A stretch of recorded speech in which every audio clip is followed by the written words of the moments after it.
আসসালামু আলাইকুম। ষষ্ঠ শ্রেণীর ইংরেজি সাবজেক্টের এবারে মোট ৪ টি টাস্ক দেওয়া হয়েছে। যার মধ্যে আমরা ৩ টি টাস্ক ইতিপূর্বে আলোচনা করেছি। ১ম টাস্ক, এই যে ২য় টাস্ক এবং ৩য় টাস্ক। তো এখনকার ভিডিওতে আমরা ৪র্থ টাস্কের যে প্রশ্নটা দিয়েছে সেটার সমাধান নিয়ে আলোচনা করব। মনোযোগ সহকারে দেখতে থাকো। আর যারা ১ম ৩ টি টাস্ক এখনো দেখোনি তারা আমাদের চ্যানেলে গিয়ে দেখে আসতে পারো। এখানে বলা হচ্ছে green movement is related to human values, specially the kindness of the creature and the values of his creation. মানুষের মূল্যবোধের সাথে সম্পৃক্ত, বিশেষ করে স্রষ্টার সৃষ্টি এবং তার সৃষ্টির মূল্যবোধ। Now read the poem.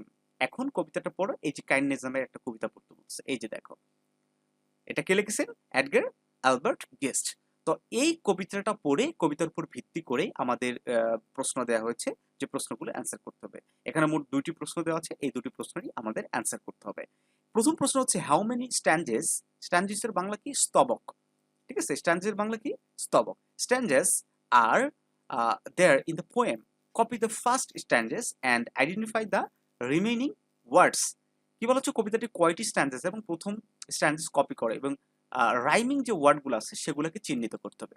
কি ওয়ার্ডগুলো? রাইমিং, মানে ছন্দের যে ওয়ার্ড শব্দগুলো আছে সেগুলোকে চিহ্নিত করতে হবে।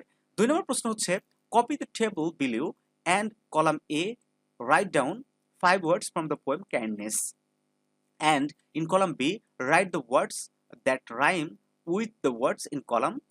নিচের ছকটি, অর্থাৎ এর বাংলা হচ্ছে নিচের ছকটি এ, খাতায় এ কে কলাম এ তে কবিতা এবং 5টি ওয়ার্ড লিখে এবং কলাম বি তে সেগুলোর সাথে ছন্দের মিল আছে এমন ওয়ার্ড লিখতে হবে। খুবই সহজ একটা বিষয়।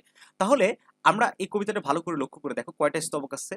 একটা, দুইটা, এই যে একটা, ৩টা স্তবক আছে। সো আমরা এক নজরে দেখতে পাচ্ছি যে এখানে ৩টা স্তবক আছে। আমরা লিখবো দেয়ার আর 3 স্ট্যান্জেস ইন দ্য পোয়েম কাইন্ডনেস। আমাদের হয়ে গেছে এটা। এখন এখানে আরেকটু প্রশ্ন আছে, দেখো পরে কি বলছে, যে আইডেন্টিফাই দ্য রাইমিং ওয়ার্ডস। কিছু ছন্দের ওয়ার্ডকে আমাদের এক জায়গায় করতে হবে। এটা বি নাম্বার না দিয়ে এটা এ এরই অংশ, ঠিক আছে? এ নাম্বারের অংশ আর এটা হচ্ছে বি। তো rhyming words of the first stanzas are nose. এই যে কোনগুলা দেখো রাইমিং ওয়ার্ড, এখান থেকে তোমরা লিখতে পারবা। এই যে নোজ, গোজ, সিস, ফ্লিস, ইয়ার্স, রিপেয়ার্স, এই কয়টাই হচ্ছে তোমার রিমাইনিং, সরি, ছন্দের শব্দ, ঠিক আছে? রাইমিং ওয়ার্ড যেটাকে বলা হচ্ছে। তারপরে যে বি নম্বর প্রশ্ন, যে 5 sentences explain the how the themes of the poem kindness relates to the concept of living green. এখানে সুন্দরভাবে 5টা আমরা কারণ দেখিয়েছি, এক্সপ্লেনেশন। আমি এটা পড়ছি না, আমি একটু ধীরে যাচ্ছি যাতে তোমরা স্ক্রিনশট দিয়ে নিতে পারো।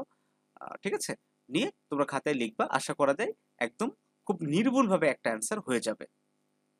ঠিক আছে, এই যে অ্যাডজেক্টিভ ওয়ার্ড কিছু আছে সেটা আমরা এখানে উল্লেখ করে দিচ্ছি খুব সুন্দরভাবে।